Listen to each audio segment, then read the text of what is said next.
홍성에서 서울을 48분 만에 주파할 수 있는 서해선과 경부 고속선 연결 사업에 대한 사전 타당성 조사가 올해 안에 시작됩니다. 이에 따라 충청남도는 국토부와 국가철도공단에 경제성을 입증하는 자료를 제공하고 충남도 철도망 구축 중장기 전략 수립 연구 용역을 추진하는 등 행정력을 집중 투입할 방침입니다. 서해선과 경부고속선 연결은 서해선과 연결되는 신안산선이 민자로 바뀌면서 환승 방식으로 변경돼 이동 시간이 기존 57분에서 1시간 40분으로 늘어남에 따라 경기 화성 향남에서 평택 청북을 연결하자고 충남도에서 제시한 대안 사업입니다. 대전 도안신도시 복용초등학교 건립 지연 문제와 관련해 국토부 중앙토지수용위원회 조건부 승인이 나왔습니다.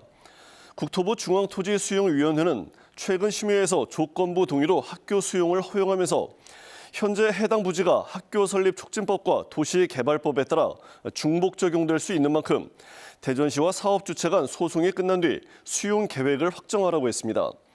또 행정 절차가 원만하지 않을 경우 강제 수용에 대한 심의를 다시 신청하라고 해 복용초 입주 지연과 학부모들의 불편은 당분간 계속될 전망입니다.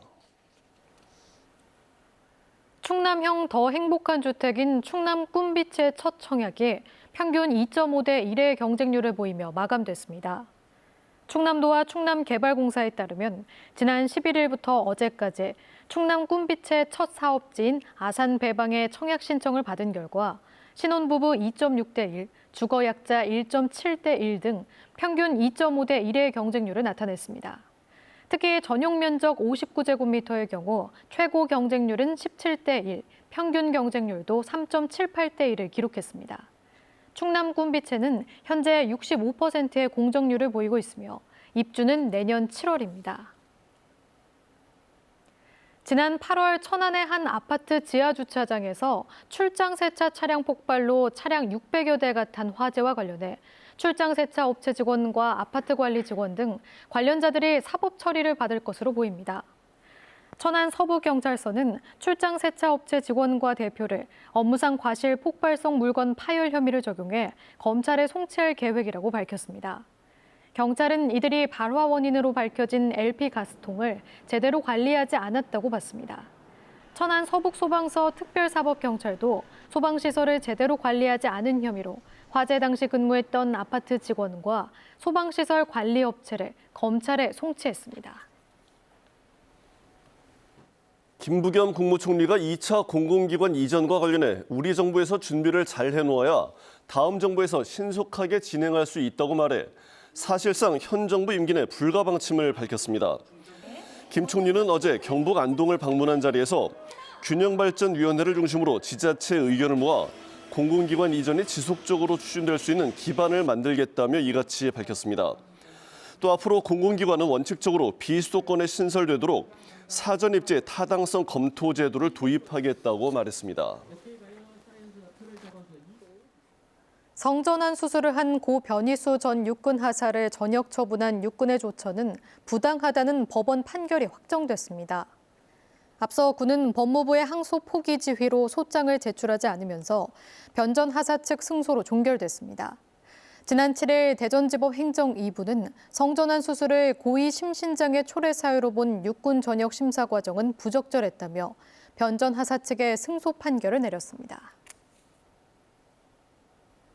더불어민주당 대전시당이 내년 지방선거를 앞두고 실시한 현직 기초단체장과 시구 의원 평가에 도덕성 윤리 항목을 새로 만들었습니다. 올해 신설된 도덕성 윤리 항목에서는 청와대가 제시한 고위공직 후보자 인사 검증 기준인 부동산 투기와 병역 기피, 탈세, 위장 전입, 성 관련 범죄 등 7대 비리 여부를 평가하게 됩니다.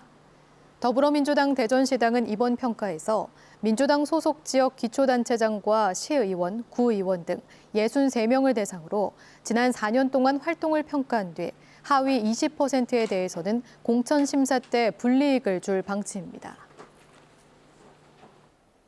대전 유성구에 들어설 대규모 창업타운인 스타트업 파크의 앵커 시설 밑그림이 제시됐습니다. 대전시는 지난 1년 동안 용역 결과를 통해 사업비 307억 원을 들여 지하 3층, 지상 4층의 규모로 창업 공간과 재도전 혁신 캠퍼스, 공영 주차장 등을 조성하는 방안을 제시했습니다. 유네스코 세계문화유산인 김포 장릉에 문화재청 심사 없이 지어진 아파트와 관련해 문화재위원회의 심의가 보류됐습니다. 오늘 국립고궁박물관에서 열린 문화재위원회 세계유산분과와 국능문화재분과가 김포 장릉 앞에 건설 중인 아파트의 현상 변경 안건을 심의했지만 가부 결론을 내리지 않고 보류 결정을 내렸습니다. 문화재위원회는 별도 소위원회를 꾸려 단지별 시뮬레이션 등 보다 전문적이고 기술적인 방법을 검토하기로 했습니다. 지난달 대전시 신입공무원이 갑질 피해를 호소하며 극단적인 선택을 한 것과 관련해 대전시민사회단체 연대회의가 공직사회 내 갑질을 멈추고 가해자에 대한 신속한 감사와 징계 절차를 진행하라고 촉구했습니다. 연대회의는 성명을 통해 대전시는 지난 7월 17개 광역자치단체 대상 직장 갑질 조치 평가에서 최하위 등급을 받았다고 지적하고 직장 갑질 방지를 위한 조례나 규칙 등 어느 것도 만들지 않았다며 대책 마련을 요구했습니다. 국민의힘 충청권 시도당은 오늘 충남도당에서 시도당 위원장 협의회를 열고 내년 대선의 시도별 공약을 제시했습니다. 대전에서는 양홍규 위원장의 과학수도 대전 지정과 호남선 고속화 사업 조속 추진 및 서대전역 KTX 증편을 꼽았고 세종에서는 최민호 위원장이 중부권 중입자 가속기 암치료센터와 글로벌 청년 기술 창업 자유특구 지정을 발표했습니다. 충남에서는 이명수 위원장이 중부권 동서횡단철도와 중부권 거점 경찰병원을 요구하기로 하고 다음 달 5일 대선 후보가 결정되면 대선 공약 건의안을 전달하기로 했습니다. 대전시가 소상공인이 부담해야 할 온통대전 카드 수수료를 전액 지원합니다. 대상은 대전 지역 온통대전 카드 가맹점으로 지난 8월부터 4개월분의 카드 수수료를 별도의 신청 없이 전액 지원하기로 했습니다. 대전시는 이미 8월분 카드 수수료 11억 원을 3만 6천여 업체에 지급했다며 지급 대상에서 누락된 업체는 온통대전 홈페이지를 통해 신청하면 된다고 안내했습니다. 대전 참여자치시민연대가 대전시 16개 출연기관의 업무 추진비 집행 내역이 불투명하게 공개되고 있다고 지적했습니다. 참여연대는 대전시 산하 16개 출연기관의 업무 추진비 집행 내역을 조사한 결과 대부분이 업무 추진비 사용 시간을 기재하지 않거나 집행 내역을 부실하게 기재하는 등 행정안전부 공개 기준에 미달하는 수준이었다며 대전시의 제대로 된 관리 감독을 촉구했습니다. 전국시장군수구청장협의회는 어제 서울 태평로 일가 한국프레스센터에서 국내 8개 학회와 간담회를 열고 차기 정부가 추진해야 할 자치분권 8대 공약을 제안했습니다. 주요 공약을 보면 지방분권 헌법 개정 추진과 마을자치 전면 확대, 경찰서장과 교육장 직선제, 기초정보단위 자치경찰제와 교육자치제 시행 등입니다. 시장군수구청장협의회는 지방자치가 본격 시행된 지 26년이 됐지만 자치단체장을 선출하는 것 외에는 변한 게 없다며 공약 제안 배경을 밝혔습니다. 헬로윈데이를 앞두고 넷플릭스 인기 드라마 오징어 게임 속 운동복과 가면을 모방한 중국산 소품을 국산으로 속여 판 업체가 적발됐습니다. 관세청은 헬로윈 소품에 대한 기획 단속을 벌인 결과 700만 원 상당의 의상과 소품 약 1,000개를 국산으로 속여 온라인 판매를 한 업체 한 곳을 적발했다고 밝혔습니다.